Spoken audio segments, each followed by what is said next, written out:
virus corona ini. Jadi komunikasi-komunikasi seperti itu lewat dialektika, bukan kebijakan saja, tapi dialektika kebajikan, kita sosialisasi gagasan kita, dan bagaimana caranya permasalahan yang paling utama dihadapi oleh pandemi dan keterpurukan ekonomi ini kan salah satunya adalah lapangan pekerjaan.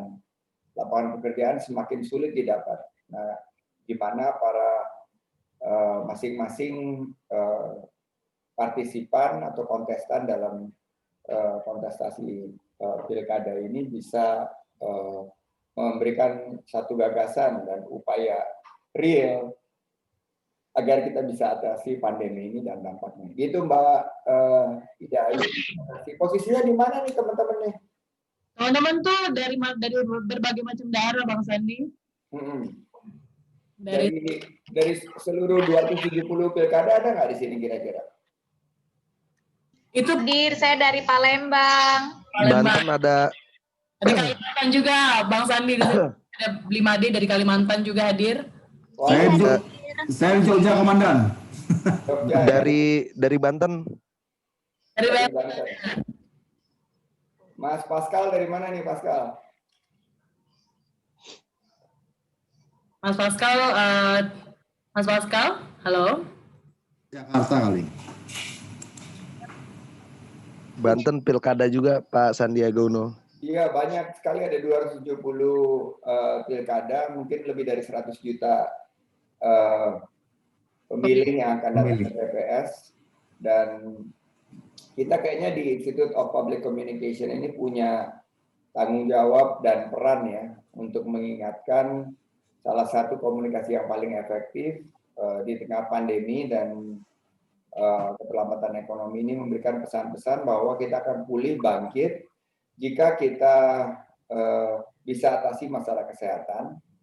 Setelah itu sama-sama kita bergandengan tangan untuk membangkitkan ekonomi kita. Karena 2021 ini titik balik dari upaya kita untuk recovery.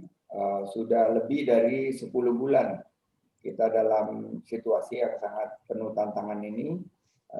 Dan saya membayangkan ya, narasi barunya di 2021 teman-teman di publik komunikasi ini harus mengambil atau memilih narasi baru, yaitu yang penuh optimisme, yang penuh dengan semangat positif yang real, yang bisa dirasakan langsung di akar rumput masyarakat. Karena sekarang masyarakat terasa semakin tertekan ya, di mana keadaan ekonomi berat, tapi di sisi elit upaya-upaya yang difokuskan untuk membantu masyarakat ini justru malah terdisplay satu contoh-contoh yang ya sangat memprihatinkan ya, dari kalangan para elit.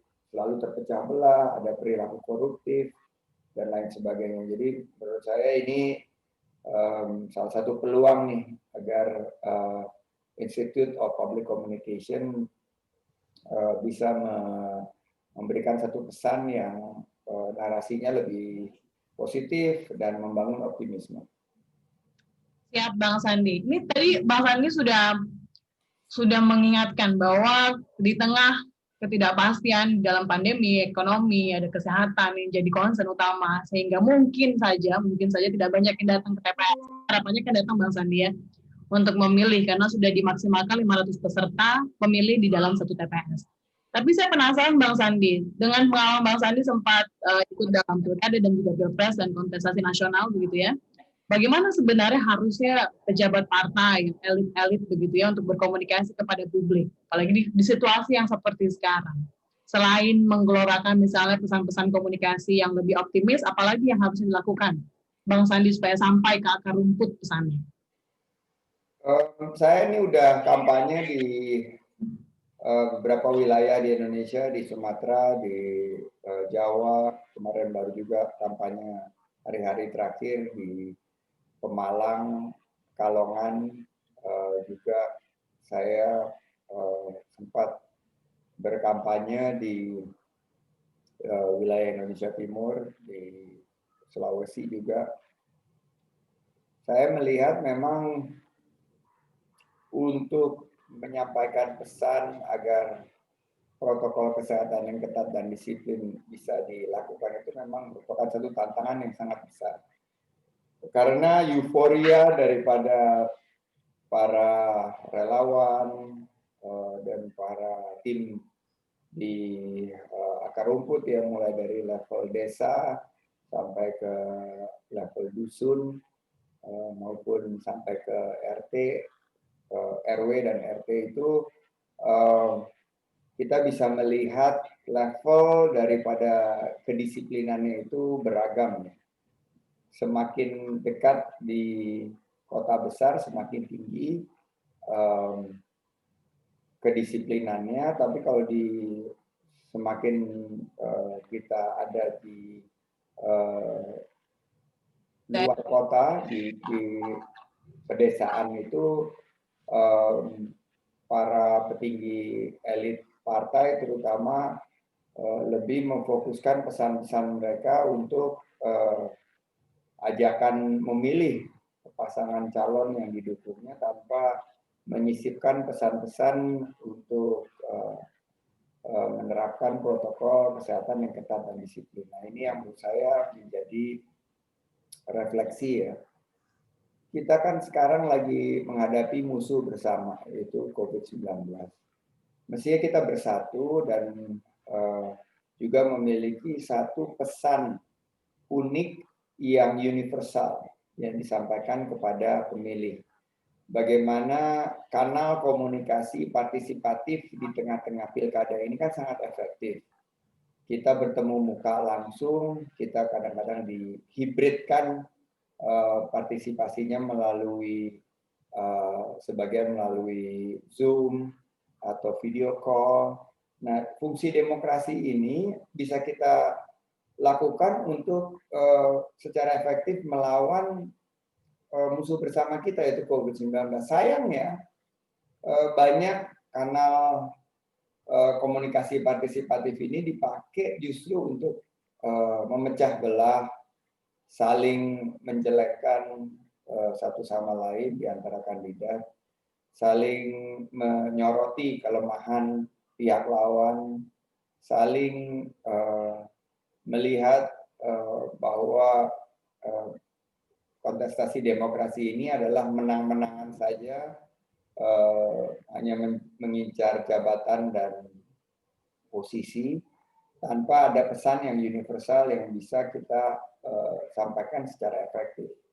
Karena pemilih mendapatkan informasi yang relevan, sesuai dengan kebutuhan mereka, juga aktivitas kampanye, kan sebetulnya ada dampak yaitu menggerakkan aktivitas ekonomi. Bagaimana kita cetak lapangan kerja sebesar-besarnya, seluas-luasnya, dan mengkomunikasikan melalui langsung ke para anggota masyarakat atau melalui media agar kesempatan peluang ekonomi ini kembali terbuka. Dan menurut saya pengalaman, ini ada pertanyaan tadi baru saja, gimana pengalaman saya? Saya berusaha sebisa mungkin sebagai seorang paslon waktu di pilkada maupun yang di pilpres, mencoba melakukan pada waktu yang sangat sempit ini ya, karena ruang bandwidth daripada komunikasi kita dengan mungkin hanya bisa 2 atau 3 topik. Dan waktu itu topik yang paling sangat mengemuka, yaitu adalah politik bagaimana kita bersatu padu, jangan terpecah belah.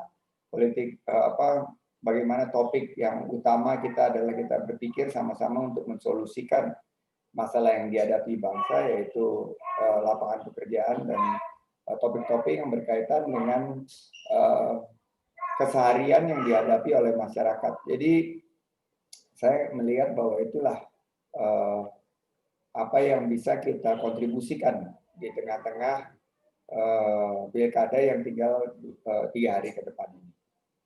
Ya, Bang Sandi. Berarti memang kalau kenyataannya memang makin ke desa, makin tidak dikampanyekan protokol kesehatan, begitu Bang Sandi ya?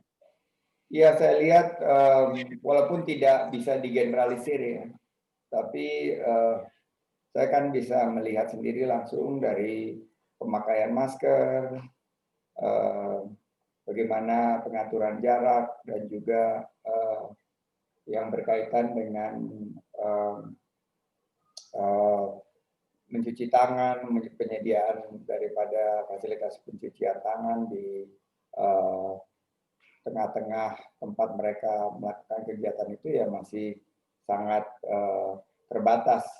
Jadi ya bagi saya pada saat sekarang ini justru para pengawas, panitia pengawas yang jumlahnya juga cukup banyak ini bisa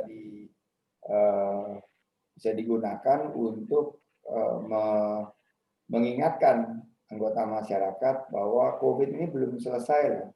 Saya baru saja dapat laporan di keluarga saya aja banyak yang terjangkit virus COVID-19 ini. Jadi saya ingin mengajak teman-teman semua untuk tidak abai, dan cara yang paling efektif, ada 270 pilkada minimal, ya kecuali lawan kota kosong ya. Tapi kalau misalnya yang ada kontestannya bisa 2-3, kita punya 500 duta-duta, kalau saya bilang ini duta-duta komunikasi yang efektif untuk melawan COVID-19 ini. Jadi masih ada waktu, masih ada kesempatan. Yuk kita isi ruang publik, ruang komunikasi publik kita dengan pesan-pesan yang sangat relevan pada saat ini, yaitu pesan-pesan yang berkaitan dengan pandemi. Baik Bang Sandi, nah di waktu yang bisa kita bilang cukup singkat, mungkin 2 hari Bang Sandi ya, waktu lagi untuk bisa mengkampanyekan protokol kesehatan, ingat bahwa ini masih pandemi gitu ya. Tapi kemudian bagaimana kira-kira dalam prakteknya, mungkin bisa dicontohkan kalimatnya atau mungkin pesannya begitu ketika kita ingin, atau paslon atau calon pejabat publik ingin berkampanye ke publiknya dengan janji-janji kampanyenya, tapi kemudian terbentur atau mungkin sekarang harus berhati-hati untuk tidak selalu fokus pada pesan memilih, tapi pesan protokol kesehatan. Nah, gimana Bang? Itu kan sesuatu yang sangat sulit ya. Dalam bayangan saya sangat sulit untuk tidak menjual diri untuk dipilih, tapi kemudian tetap mengayomi agar dipilih begitu. Menurut saya Mbak Ida sangat butuh kebesaran hati dari para kontestan ya, karena menurut saya mereka punya hampir kemarin 2 bulan lebih untuk berkomunikasi dan menyampaikan pesan inti daripada platform yang mereka perjuangkan. Kalau demokrasi ini kan adalah kontestasi gagasan-gagasan. Namun yang kita lihat jumlah kasus terus meningkat, dan kita butuh kebesaran hati mereka untuk merelakan real estate sedikit. Nah ini kan seperti real estate, seperti kayak ada space yang terbatas gitu, di mana kita bisa isi dengan pesan-pesan kita yang berkaitan dengan paslon kita, tapi harus juga diisi dengan pesan-pesan yang universal, yang kalau kita misalnya berkomitmen secara sincere kita menyampaikannya, masyarakat akan melihat gitu, wah ternyata dia bukan hanya berpikir kepada bagaimana caranya terpilih nanti, tapi dia juga sebagai seorang kontestan juga peduli terhadap permasalahan yang kita hadapi. Misalnya selain daripada protokol kesehatan kan yang paling penting adalah bagaimana secara eksplisit menggaungkan agar bantuan kepada masyarakat itu bisa cepat dieksekusi, cepat dirasakan oleh masyarakat gitu. Jadi beberapa teman-teman kita di daerah justru melihat bahwa apa yang menjadi tugas daripada para baik daripada paslon sendiri maupun jubir maupun Surrogate, namanya itu surrogate ya, juru-juru kampanye yang ini adalah juga mengingatkan para pemangku kepentingan agar bantuan kepada masyarakat itu langsung bisa dirasakan, tepat waktu, tepat sasaran, tepat manfaat, dan tidak bocor. Itu yang harus jadi perhatian kita semua.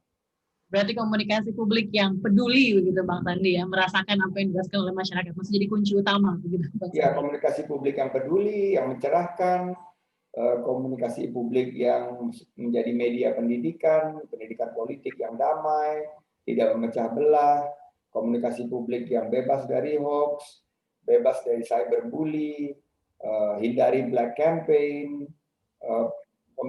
komunikasi publik yang partisipatif. Saya selalu ngajak masyarakat itu dialog, apa yang masyarakat luas inginkan perubahan atau perbaikan di sektor mana saja, dan kita menjawab dan mencatat, karena bukan hanya kita satu arah dalam komunikasi publik. Saya mengalokasikan sekitar sepertiga daripada waktu saya berbicara di publik itu untuk menyampaikan gagasan, tapi 2/3 saya gunakan untuk mendengar justru. Mulai dari aspek kesehatan, aspek keselamatan, dan bagaimana kita manfaatkan media digital. Jadi setelah kita komunikasi, kita ingatkan mereka untuk terus engage melalui media sosial. Karena setelah bertemu di dalam satu titik kampanye, itu tidak berhenti di situ, tapi komunikasi kita terus melalui media-media yang lain. Nah, inilah secara efektif kalau tim maupun paslon bisa memanfaatkan ini semua, saya yakin perjuangan kita untuk pulih kesehatan dari COVID-19 dan bangkit ekonominya bisa kita capai mudah-mudahan di tahun 2021. Amin. Saya berdoa juga seperti itu. Saya yakin semua yang hadir di sini juga berdoa seperti itu. Saya masih membuka kesempatan untuk teman-teman yang mau bertanya langsung ke Bang Sandi. Nanti untuk bertanya, karena kita bisa tanya jawab Bang Sandi, mungkin ada yang mau langsung menyampaikan dari daerah. Kan tadi saya ngeliat di chat ada yang dari Papua, Bang Sandi, yang juga curhat bahwa sebenarnya di Papua, di kampung-kampung pun sudah terus-menerus kampanye protokol kesehatan, gitu. Tapi kemudian muncul yang seperti kita tahu Bang Sandi, karena pilkada tetap dilaksanakan, kemudian muncul di masyarakat mungkin rasa tidak adil begitu ya, merasa tidak adil dengan segala macam sanksi-sanksi yang diberikan kepada pelanggar protokol kesehatan. Mungkin itu yang disampaikan di kolom chat tadi Bang Sandi, mungkin sambil bisa dibaca juga. Setuju juga, ini sahabat kita dari Papua ya, dari Jayapura ya, Mas Eko Irianto. Hukum itu tidak boleh tebang pilih. Hukum itu harus menghadirkan rasa keadilan. Hukum itu tidak tajam ke bawah, tumpul ke atas, atau tajam ke pihak lawan, tapi tumpul ke pihak kawan. Jadi disinilah tantangannya kepada para aparat hukum, penegak hukum, baik yang berkaitan dengan aparat hukum yang sehari-hari bertugas maupun yang sekarang ini bertugas karena ada pilkada, yaitu panitia pengawas pemilu yang juga memiliki tanggung jawab untuk mengkampanyekan protokol kesehatan yang ketat dan disiplin. Nah, jika ada ketidakadilan, ini nanti akan justru menimbulkan perpecahan yang lebih luas. Nah, saya selalu mengalami hal di tengah-tengah pilkada, baik yang saya hadapi sendiri maupun saya yang berkampanye untuk paslon lain. Di 2018 saya berkampanye untuk paslon lain, di 2020 ini juga saya berkampanye untuk paslon lain. Saya juga temukan secara beragam kesalahan-kesalahan yang biasanya dilakukan oleh apalagi kalau yang berkontestasi itu ada incumbent, ada petahana lawan non petahana, atau ada saudaranya yang aparat dan lain sebagainya.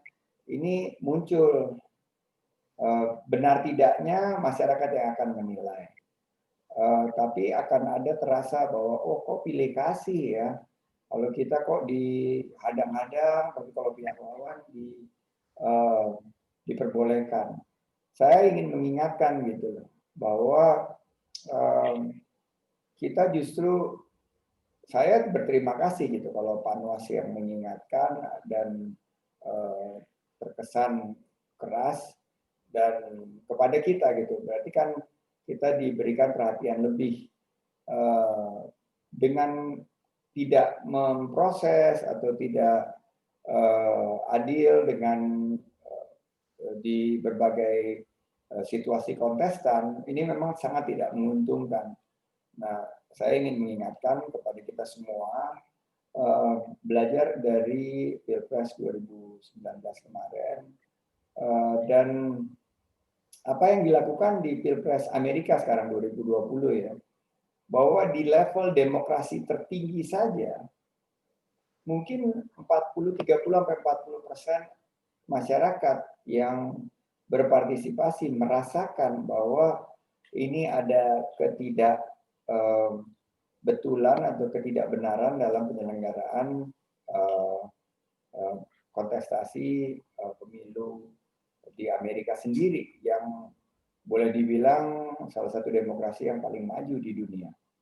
Berarti ya kita sebagai masyarakat harus punya sekali lagi peran dan tanggung jawab untuk mengingatkan para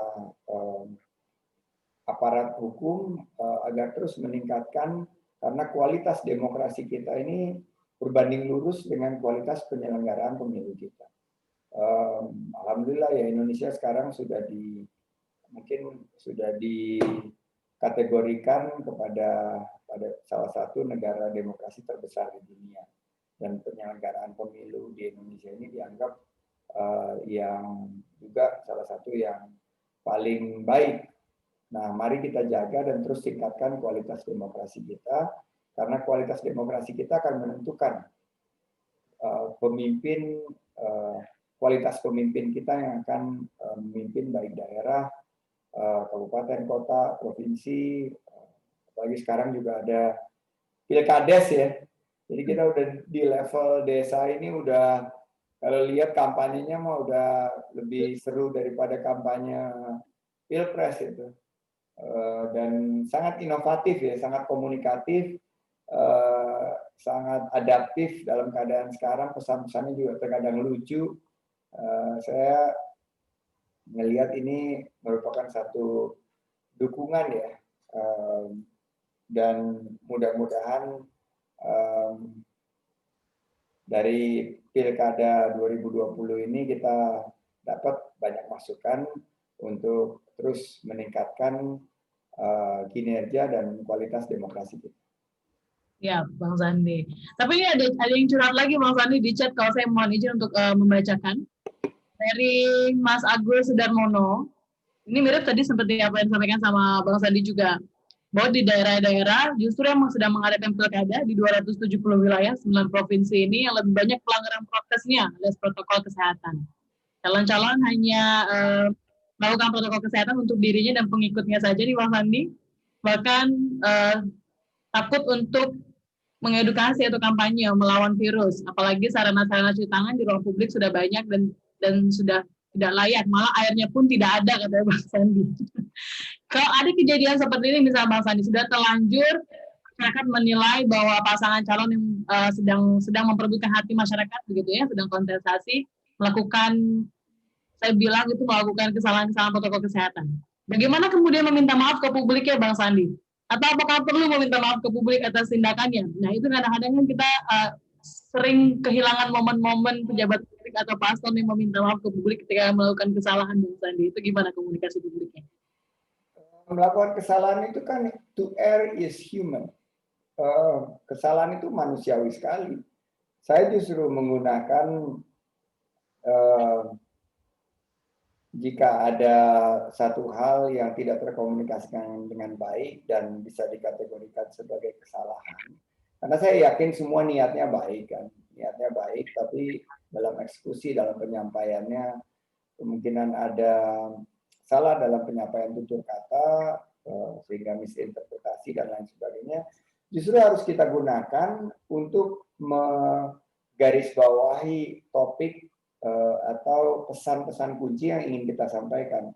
Dan bingkai permintaan maaf itu nggak ada yang salah menurut saya. Anthony Fauci, seorang yang sangat direspek di dunia medis, barusan mengkritisi bagaimana cepatnya approval dari sebuah virus vaksin yang ada di Inggris, dan dia mendapatkan banyak komentar negatif.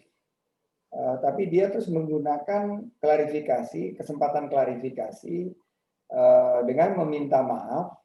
Tapi kalau kita lihat permintaan maafnya itu, dia nggak mengakui kesalahannya, tapi dia justru menambahkan bobot terhadap apa yang menjadi pertimbangan dia pada saat pertama menyatakan bahwa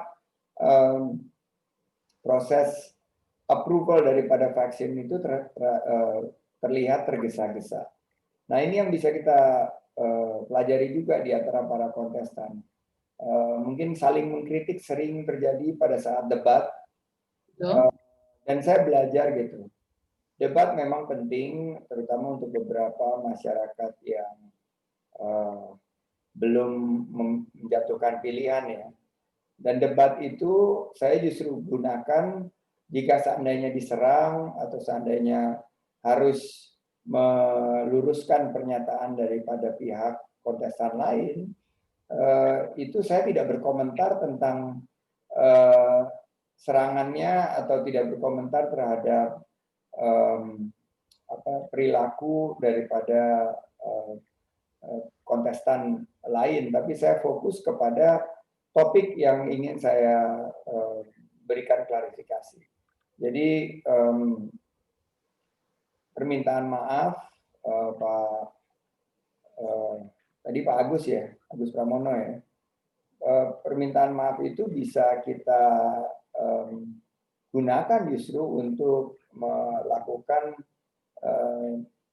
ekstra waktu kita untuk mengklarifikasi dan memberikan satu pandangan khusus terhadap poin-poin yang sangat penting. Dan bisa jadi justru dari klarifikasi ini masyarakat menilai bahwa kita adalah kontestan yang besar hati, pemimpin yang mendengar, dan pemimpin yang mampu untuk melakukan koreksi. Dan jika kita bisa sampaikan ini semua, ini merupakan plus point bagi kita, mungkin menjadi tambahan nilai yang lebih baik bagi kita, dan mungkin meningkatkan justru tambahan daripada pemilih yang menjatuhkan pilihannya kepada kita. Baik, berarti singkat cerita minta maaf aja nggak apa-apa ya Pak Bang Sandi ya. Tapi caranya meminta maaf itulah yang harus, dan meminta maaf terhadap apa gitu. Itu yang harus kita lakukan secara detail, elegan, dan ya pada akhirnya justru meminta maaf itu mendapatkan nilai positif bagi kita. Ya, Bang Sandi. Saya mau memberikan kesempatan untuk peserta di sini bertanya langsung kepada Bang Sandi. Saya tadi sudah melihat ada 3 orang yang raise hand, Bang Sandi. Saya akan mulai dari Bang Harley Prayuda. Apakah masih di ruangan Zoom dan mendengar saya? Silakan, waktunya singkat Bang untuk bertanya kepada Bang Sandi. Silakan. Ya, selamat sore Om Sandi. Sore. Ketemu lagi gitu. Enggak, kalau saya sih ingin sesungguhnya bahwa kehidupan ini kan ingin damai dan seterusnya. Saya ingin menyentuh bahwa dulu saya pernah berbicara dengan Bang Sandi ini selalu berkaitan dengan akhlak gitu, akhlak manusia. Saya merindukan kalau memang pemimpin ini punya akhlak mulia, saya pikir ya memberikan keteladanan kepada umat. Ini kaitan dengan ini gimana Bang Sandi? Baik Bang Harley. Silakan Bang Sandi. Ya benar, Bang Harley ini saya juga udah baca di chat pribadinya ya. Jadi ya pada akhirnya kan kalau saya dalam hidup ya bahwa semua juga kita pasti punya niatan yang baik. Masuk ke politik itu saya berhusnuzon ya. Walaupun pada kenyataannya semuanya nggak punya, semuanya belum tentu memiliki, walaupun niatnya baik, tapi caranya belum tentu baik. Dan terkadang kita dalam kesadaran politik dan dalam keinginan kita untuk membangun Indonesia yang maju, sejahtera, damai, adil dan makmur, sehat. Terkadang kita juga akhirnya harus masuk ke dalam satu situasi yang ya mohon maaf sikut-sikutan, saling menjatuhkan dan lain sebagainya. Tapi kan balik lagi kepada kontestannya. Jadi saya selalu memberikan satu pendekatan bahwa to lead is to give good example. Jadi bahwa manusia sebaik-baiknya manusia adalah manusia yang memiliki akhlakul karimah. Akhlak mulia ini akhirnya kembali lagi kepada jati diri kita, yaitu apa yang kita ingin perjuangkan itu adalah kepentingan orang banyak kan, kepentingan bangsa dan negara, bukan kepentingan pribadi kita. Jadi ini banyak didiskusikan di berbagai sektor sekarang ya, Mas Harli ya, bahwa di dunia usaha misalnya sekarang ternyata terbukti gitu loh, bahwa orang memiliki pendidikan tinggi, memiliki ekonomi yang baik, memiliki teman-teman yang hebat-hebat, belum tentu dia akhlaknya mulia. Dan kita justru melihat perilaku-perilaku elit ini jauh sekali daripada harapan masyarakat. Kita terkaget-kaget selalu disuguhkan berita-berita yang sangat tidak menunjukkan bahwa di level elit kita akhlak yang selama ini harusnya menjadi landasan itu tidak dipertontonkan sebagai akhlak yang mulia. Nah, saya yakin seleksi alam dari kontestasi demokrasi jika dilakukan dengan baik akan membuka lebih banyak peluang bagi calon-calon pemimpin yang mengedepankan akhlak mulia. Karena rakyat kita saya lihat semakin hari semakin cerdas, semakin pintar, semakin berantusias dalam menyelenggarakan proses demokrasinya, dan mereka akan memilih sesuai dengan harapan mereka terhadap masa depan bangsa Indonesia. Dan saya yakin akhirnya karakter utama daripada seorang pemimpin, yaitu akhlaknya yang mulia itu akan menjadi prasyarat utama dalam kontestasi demokrasi ke depan. Jadi itu juga mimpi saya di tengah-tengah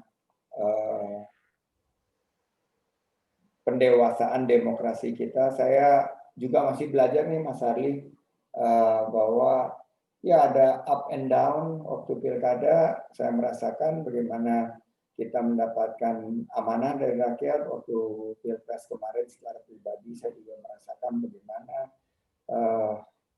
menghadapi satu kegagalan dalam berdemokrasi. Tapi ini mestinya tidak menyurutkan semangat kita. Kita harusnya tetap berkobar kecintaan kita kepada Republik. Dan menurut saya wahana demokrasi dan politik ini adalah proses pemilihan secara langsung. Ini memberikan kesempatan kita, banyak sekali upaya-upaya nih Mas Harli yang sekarang lagi berjalan, bagaimana memindahkan kembali pemilihan kepala daerah, pemilihan gubernur, bupati, wali kota itu kembali ke pemilihan yang tidak langsung oleh rakyat. Jadi kita ini sebuah refleksi kita ya di tengah pandemi, jangan sampai pilkada ini justru menjadi pemicu klaster baru. Dan setelah 9 Desember ini kita akan melihat jumlah kasus yang meningkat secara drastis. Mudah-mudahan ini bisa kita hindari. Terima kasih Bang Harley untuk pertanyaannya dan juga Bang Sandi untuk jawabannya begitu ya. Mudah-mudahan nanti yang akan dipilih pun memberikan contoh begitu pada saat datang ke TPS, dipilih dia menggunakan protokol kesehatan dan selalu mengingatkan untuk patuh terhadap protokol kesehatan. Saya akan ke pertanyaan berikutnya karena waktu ternyata lagi 13 menit, Bang Sandi. Ke Pak Triyono, mungkin ini pertanyaan terakhir atau 2 pertanyaan lagi. Silakan Pak Triyono SPD, apakah masih ada di dalam ruang Zoom? Saya ingin nambahin ya, kepada mungkin kalau ada para kontestan pilkada yang masih tetap melakukan pengerahan massa, seperti sahabat saya di Rorotan, sahabat Fafi ini, tetap memperlihatkan bahwa wah show muscle gitu loh. Saya ini di 17 hari terakhir nggak pernah melihat massa sebanyak itu dalam hidup saya. Jadi di setiap kegiatan saya itu wah, pecah. Tapi pada akhirnya pada pemilihan kan yang memilih masyarakat dan terbukti gitu. Apa yang dialami oleh Trump sekarang, Trump kan juga seperti itu, mengerahkan massa sebanyak-banyaknya ke acara mereka, 50.000, 80.000 orang pakai bus dan lain sebagainya di tengah pandemi.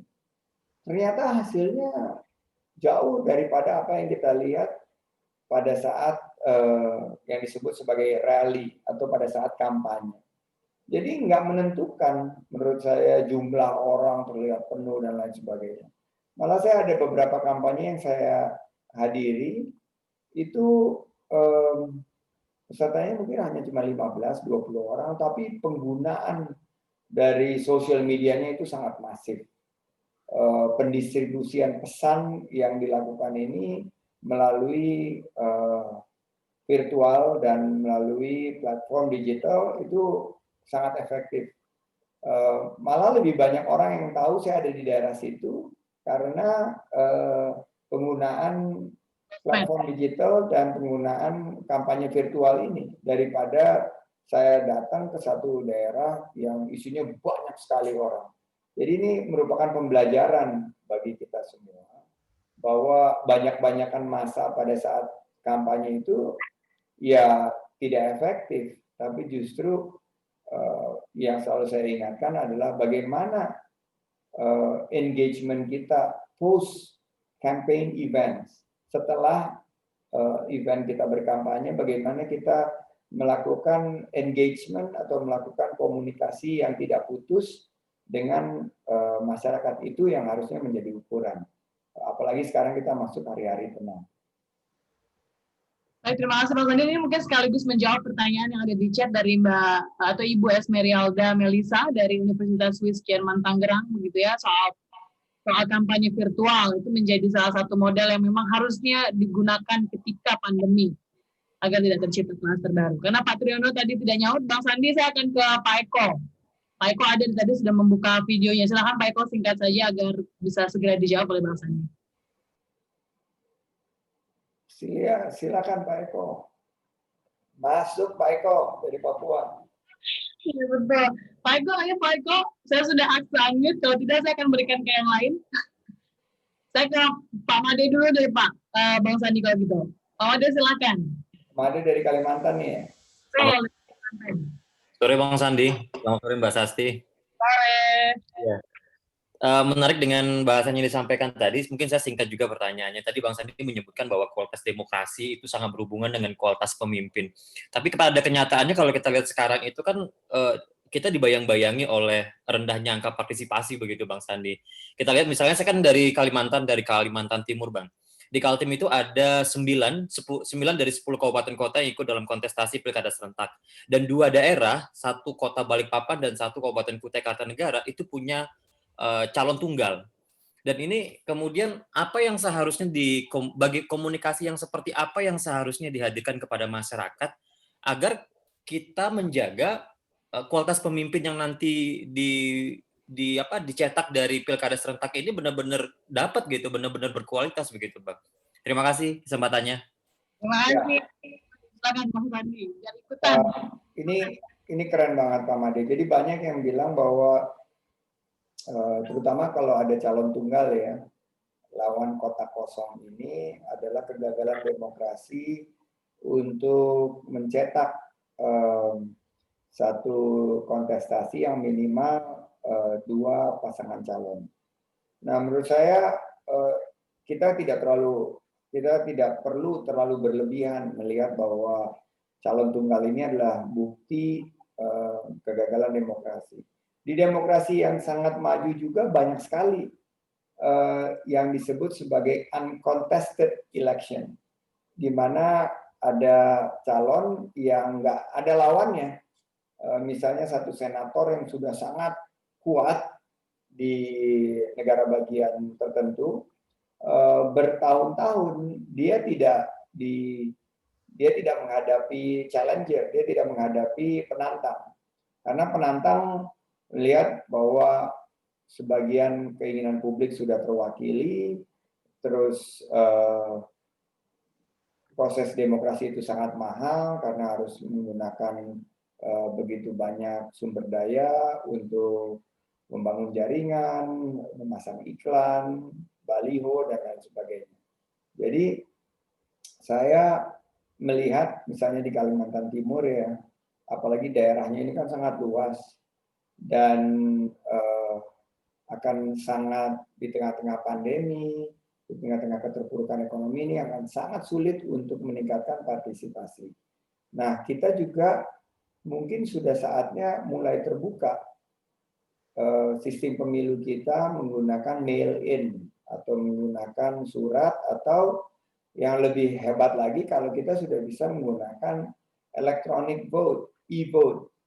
Nah, ini tantangan bagi para penyelenggara pemilu, para pimpinan kita, tapi hey, kita ini sekarang ada di industri 4.0. Datang ke TPS, nyelupin jari ke dalam tinta itu, I think itu udah bagian daripada revolusi industri 1.0 atau 2.0. Masa kita nggak bisa ciptakan sistem yang hack proof, sistem yang bisa ngalahin para cyber bullier atau cyber atau hacker yang lain dengan sistem pemilu yang betul-betul adil, jujur, langsung, dan rahasia dengan sistem elektronik. Jadi tentu banyak perubahan yang harus dilakukan, tapi Indonesia sebagai negara dengan demokrasi nomor 3 terbesar di dunia punya peluang untuk mengambil satu langkah ke depan. Amerika kemarin mencatatkan sejarah, lebih banyak orang memilih melalui mail-in atau melalui surat dibandingkan datang ke TPS. Nah, ini perlu kebijakan-kebijakan yang memudahkan untuk mengoptimalkan peran teknologi digital di dalam kontestasi demokrasi kita. Masa nggak bisa sih para engineer jagoan di Gojek, Tokopedia, maupun Telkomsel, kita udah punya penetrasi HP yang jauh ke pelosok, tapi untuk giliran kontestasi pilkada itu kita harus datang berbondong-bondong ke satu TPS yang memakan waktu dan lain sebagainya. Jadi kita perlu juga dukungan kebijakan yang memudahkan dan mengoptimalkan peran media, karena kalau udah semuanya virtual digital akan sangat memudahkan. Termasuk juga bantuan untuk komunikasi massa yang lebih mengacu kepada protokol kesehatan. Nah, ini peran digital, peran virtual ini sangat besar ke depan, dan saya rasa harus ada upaya untuk jalankan komunikasi yang mencerdaskan, komunikasi yang aman dan komunikasi yang sehat. Dan disinilah peran teknologi juga akan sangat terasa. Jadi buat saya untuk di Kalimantan Timur, Pak Made, ini sangat cocok. Apalagi kalau kita lihat di Papua, kendala-kendala jaringan yang selama ini menjadi hambatan, ya kita selesaikan. Kita punya waktu beberapa tahun ke depan, kita pasang supaya seluruh wilayah kita tersambung, sehingga sila kelima keadilan sosial bagi seluruh rakyat Indonesia juga kita bisa artikan sebagai keadilan digital, sosial digital bagi seluruh rakyat Indonesia. Amin. Amin. Mudah-mudahan 2024 yang konon katanya Pak Sandi akan laga di sana, misalnya pakai digital begitu ya Bang Sandi ya.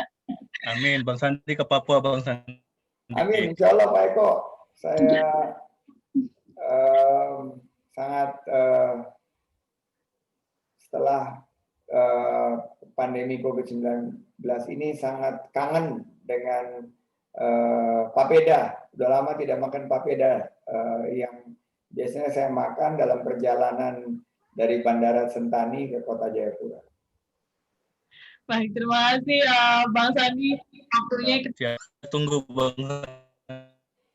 Terima kasih, saya pamit dulu. Sukses untuk kita semua. Wassalamualaikum warahmatullahi wabarakatuh. Foto bersama dulu sebelum sesi penutupan. Tadi saya mau meng-highlight sedikit pesan Bang Sandi.